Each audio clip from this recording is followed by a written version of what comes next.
The magnitude of magnetic field at point O in the following figure will be. तर या ठिकाणी आपल्याला ती फिगर दिलेली आहे.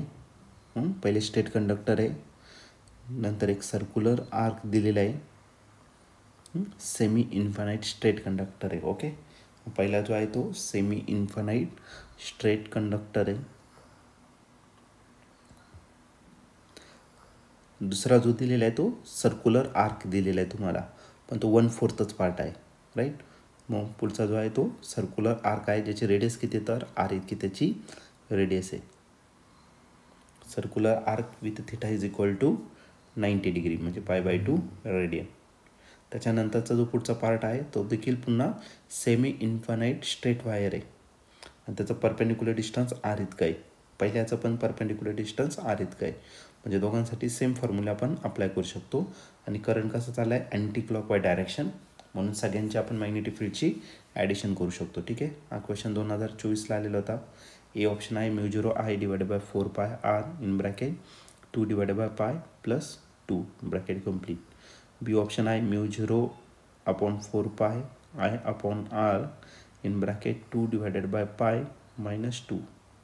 सी ऑप्शन दिलेलं आहे μ0/4πI divided by r in bracket 2 plus pi divided by 2.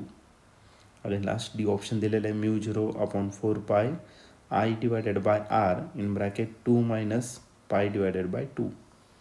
तर या 4 ऑप्शनपैकी या क्वेश्चनचं करेक्ट आन्सर काय असलं पाहिजे, तर आपण याला सॉल्व करूया आणि मग डिसाईड करूया. ओके. तर आपण 3 कंडक्टर दिलेले आहे. पहिला आहे सेमी इन्फानाइट, दुसरा आहे सर्क्युलर आर्क आणि नंतर पुन्हा सेमी इन्फानाइट. तर आपण एकेका कंडक्टरसाठी मॅग्नेटिक फील्ड या ठिकाणी फाईंड करू. ठीक आहे. मग या ठिकाणी पहिले घेऊ आपण सेमी इन्फानाइट स्ट्रेट वायरसाठी.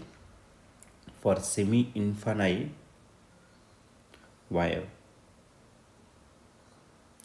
कोणता, ए बी घेतला. ठीक आहे. ए बी हा सेमी इन्फानाइट वायर आहे. तर त्याचं मॅग्नेटिक फील्ड किती असणार ते फाईंड करू. ओके.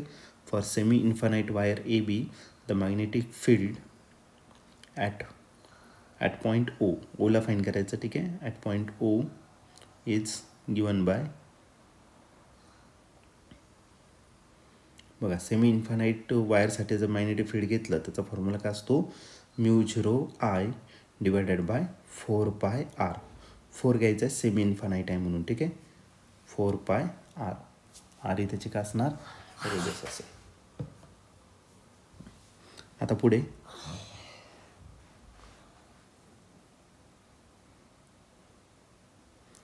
आता आपण फॉर सर्क्युलर आर्कसाठी घेऊ. कोणता, बी सी हा पार्ट आहे बघा. For circular arc B C पुन्हा मॅग्नेटिक फील्ड किती फाईंड करायचं आपल्याला, ओला फाईंड करायचं. ठीक आहे. थिटा किती त्याचा, π/2 radian. With theta is equal to π/2 radian the magnetic field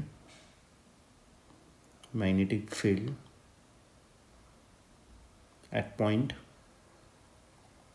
O is given by, magnetic field Ola.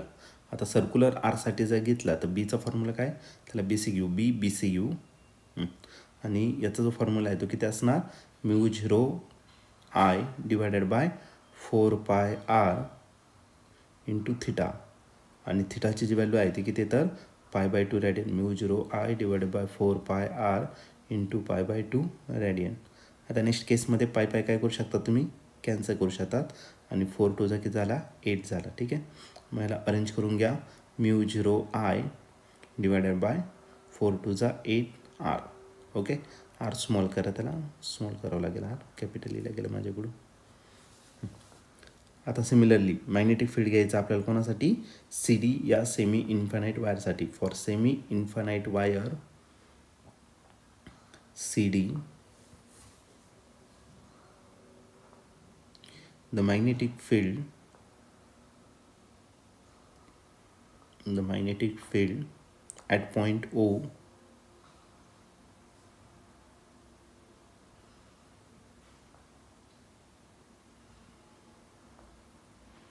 is given by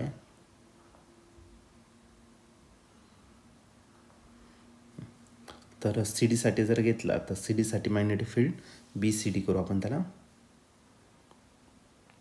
BCD आणि याचा फॉर्म्युला किती राहील म्यू 0 I डिवायडेड बाय 4 पाय R. ओके 4 पाय R. R कोणता small घ्यायचा आहे. मग इथला पण R आपण त्याला काय करू रिप्लेस करून टाकू. आता टोटल मॅग्नेटिक फील्ड जर घेतलं या सगळ्यांचे आपल्याला काय करावं लागेल ॲडिशन करावं लागेल. ठीक आहे. टोटल मॅग्नेटिक फील्ड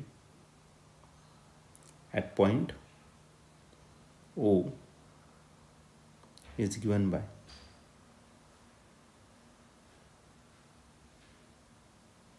मग टोटल मॅग्नेटिक फील्ड जर घेतला B तर तो का असणार BAB plus BBC plus BCD. तर या तिघांची ॲडिशन करावं लागेल मॅग्नेटिक फील्डची. BAB जो आहे तो किती म्यू 0 I डिवायडेड बाय 4 पाय R आणि BBC जो आहे तो किती mu 0 I divided by 8R. R कॅपिटलने स्मॉल करायचा तो. ठीक आहे. त्याला रिप्लेस करून टाकू स्मॉल R घेऊन टाकू. इथला पण स्मॉल R करणार. ओके. इथं जो कॅपिटल R आहे त्याच्या जागी आपण काय करू स्मॉल R करू. ठीक आहे. प्लस BCD किती येतं म्यू 0 I डिवायडेड बाय 4 पाय R. आता या दोघांची आपण लास्टची टर्म आणि फर्स्ट टर्म यांची ॲडिशन करू कारण डिनॉमिनेटर सेम आहे. मग तो किती भेटेल आपल्याला 2 times mu 0 I divided by 4 पाय R plus mu 0 I divided by 8R. आता या दोघांची जर ॲडिशन केली तर काय भेटेल आपल्याला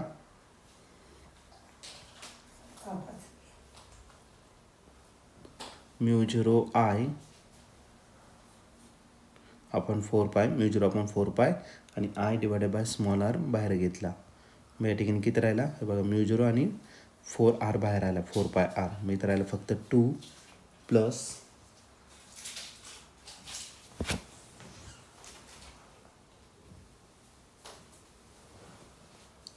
इथला म्यू 0 I बाहेर आलेला आहे. ओके. आता या ठिकाणी पायने मग पायने मल्टिप्लाय करू आणि पायने काय करू डिवाइड करू. बघा आता काय कॉमन आलं इथं 2 शिल्लक राहील. ठीक आहे. आणि वरती पाय मग पाय डिवायडेड बाय काय राहिला 2. ओके. मग आपला जो टोटल मॅग्नेटिक फील्ड असणार आहे तर तो किती भेटेल म्यू 0 आपण 4 पाय I divided by R in bracket 2 plus pi divided by 2. Okay. इथंचं काय असणार फायनल आन्सर असेल. ठीक आहे.